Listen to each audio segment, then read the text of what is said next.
Alright. We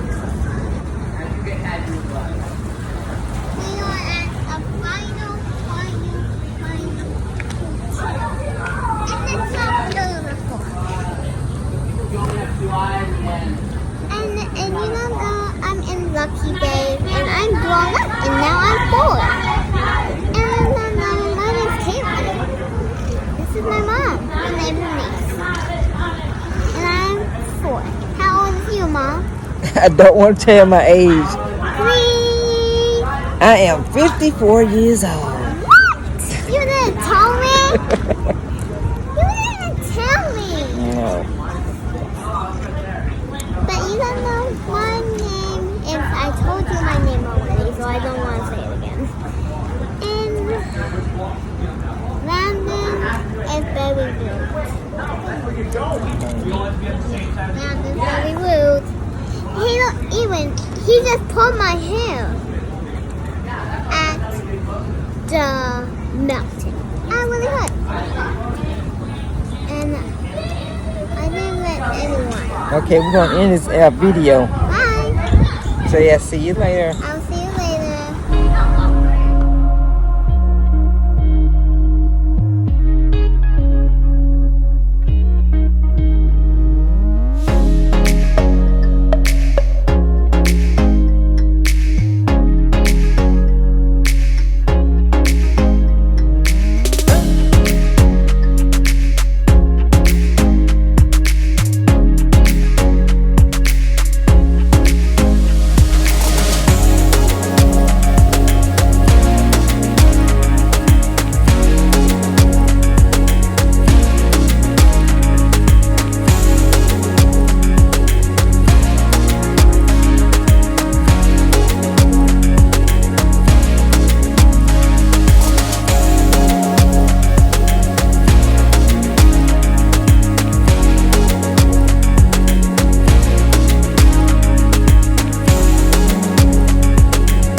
think this would be a good vlog on my YouTube channel? Market. Yeah. It's a good YouTube. Going to the well?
Dinner for us is not a complete dinner if rice is not being served. Now you can have your baked potato, mashed potato, macaroni and cheese, spaghetti, and meatball, but if rice is not on the table, dinner for the Gullahs is not yet ready. And when you burn and you scorch your rice, you probably throw it away. Well, we don't throw that away. We eat that. We call it a rice cake. And every New Year's Day, we have a special rice dish we Gullahs call Hoppin' John. Now, Hoppin' John for the Gullahs is actually field piece of rice, cooked together as a casserole. Now, some of these Charleston restaurants that try to get away with giving you the black-eyed pea, but the field pea gives the rice a little brownish tint. And we eat this Hoppin' John dish every New Year's Day, along with a bowl of collard greens on the side for good luck, blessings, and prosperity for the upcoming new year. Not only did they work the rice plantation, but rice still remains the #1 staple in our Gullah kitchens today. Now, when they brought us to this side of the ocean, we got dropped off. That's right, dropped off. All along what we now call the corridor. The Gullah Geechee corridor starting way down there in Jacksonville, Florida. Coming up to Brunswick and Darien, Georgia, where we got dropped off at Sapelo Island, St. Simon Island, Jekyll Island. When the ship got to Savannah, they brought us through a port of entry we call the Ogeechee River. When it landed in Beaufort, we got dropped off at Port Royal. From there, we ended up on the Fusky Island, St. Helena Island, Ladies Island, and what's known today as Hilton Head Island. And when that ship got to this Charleston port, we got dropped off on this side of the river at a place called Sullivan Island, just a few miles from here, where Fort Wootry and the marker stands today. Now that's where them fellas had to stay to be quarantined, cleaned up, before they put them on the auction block. Well, after emancipation, they're free. Most of the Gullah Geechees that didn't go up north towards New York and Canada, the rest of them ended up settling on all the different sea islands here in Charleston. Johns Island, James Island, Wardmillow Island, Eddystone Island, Yonge Island, Seabrook, Kiowa Island, all full of Gullah Geechees at one time, even Sullivan Island. You travel up 17 north, about 50 miles from here, you get to Georgetown, South Carolina. Outside of Georgetown, you got Pawleys Island, Murrells Inlet, and then Myrtle Beach. And then you get to Wilmington, North Carolina. And we call that entire stretch from Jacksonville, Florida, to Wilmington, North Carolina, and some parts of Virginia, the Gullah Geechee Corridor, the port of entry for the West Africans brought to these parts of the Americas in slavery. Now, I know you've read your stories, you've seen the movies, you read the books, but every plantation had its own story. Boone Hall Plantation at one time was just somebody else's piece of land. Major John Boone, an Englishman, coming all the way from Barbados, and bringing along with him from Barbados his own set of slaves. Well, he acquired portions of his property through what we call a land grant, and that was back in the 1670s. He was also given 468 acres as a wedding gift after he married General Page's daughter, Elizabeth Page. That was gifted to them by the father-in-law. Well, they decided to put the slaves to work in 3 major crops: cotton, indigo, and rice. Indigo is that dye, the purple and blue dye that's made. Well, they also raised cattle, and the beef from the cattle fed the soldiers of the Revolutionary War. Major Boone had 7 children. His son Thomas is given credit for the Avenue of Oaks, where you see our oak trees umbrellaing over the avenue. He was the one that started it, but it was finished off by other plantation owners. His daughter Sarah married a Rutledge. John Rutledge became our first governor in South Carolina. And Edmund Rutledge, another grandson of John Boone, he actually was one of the signers of the Declaration of Independence. The plantation changed its hands several times. Then during the early 1800s, the Hallbacks came to Boone Hall. Now, Mr. Hallback was from Germany, and coming to the plantation, he decided that he wanted to go into the brick-making business alongside the farming. So he sent for his